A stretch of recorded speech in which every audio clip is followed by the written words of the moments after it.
Hi, I'm Johnny Weir and I'm the Director of Ministry Training here at Carey Baptist College. And it's been a real privilege to have Tod Bolsinger with us here at Carey this week. Todd's the Vice President and Chief of Leadership Formation at Seminary.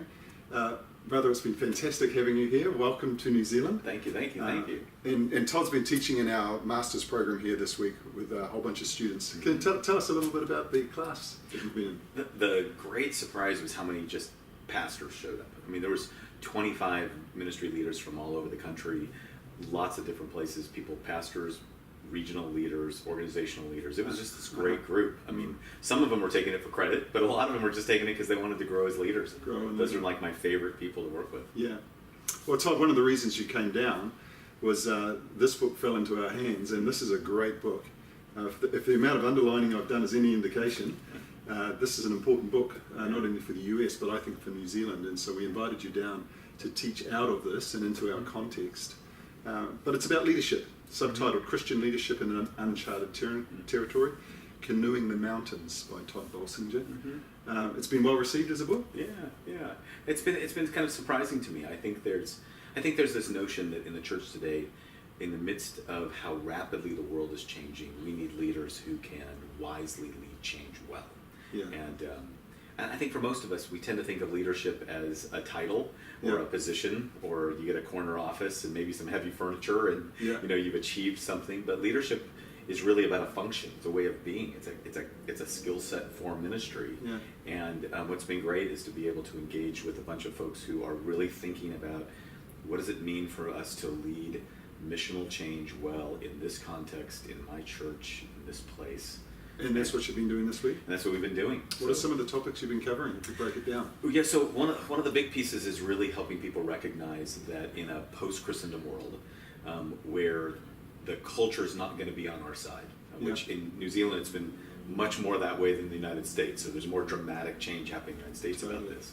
But I think there's a place that many of us were formed by denominations or even seminaries like Carey and Fuller that kind of assumed a model that came out of Christendom. Even if Christendom had long been past, there was kind of a way of training that kind of assumes that really what we're about is when people show up, we teach them, and if they show up for baptism, we baptize them, and if they show up dying, we bury them. But now what we're really realizing is that every bit of the world is not only about mission, but that the church has to be transformed and shaped to be prepared for mission. Well, this is the challenge we're having here. People just aren't showing up anymore. Yeah, exactly. Yeah. So what are some of the things you're talking about in terms of what that means for leadership in the church? Well, one of the big parts about this that we talk a lot about is getting very, very clear on what are the core things that will never change. So talking about change leadership starts actually with a much longer, harder conversation about what will never change. Yeah. We talk a lot about what's the core values or the DNA of a congregation or a mission organization. Working really hard on what is so essential and so critical that if we lost it, we'd lose our identity. Yeah. But once we're clear on that which would never change, then we have to kind of swallow hard and prepare people to be willing to change everything else. And so adaptive change is really about loss, about navigating loss. And it's also about being humble enough to keep learning as you go. If there's not a script, if there's no expert, there's no best practice because you're in a new world. Uncharted territory. Yeah. So you've been talking about some of the skills too, some of the competencies needed for leaders in that area? Yeah, mostly how we build trust through both what we call technical competence and relational congruence, and then how do you invest that trust in developing the capacity to adapt. Wow, that's great. Yeah. So you've been in conversations with students, some of the leaders around the halls of Carey and the Baptist movement. What are some of your observations? Well, one of the parts that I loved about this is that I felt like I got a new lens on the very same conversations we're having in the United States. Yeah. So what I was aware is that God's Spirit is at work. There's something profoundly powerful happening across the world in the church. It shows up differently in Los Angeles, California than it does in Auckland, New Zealand. Yeah.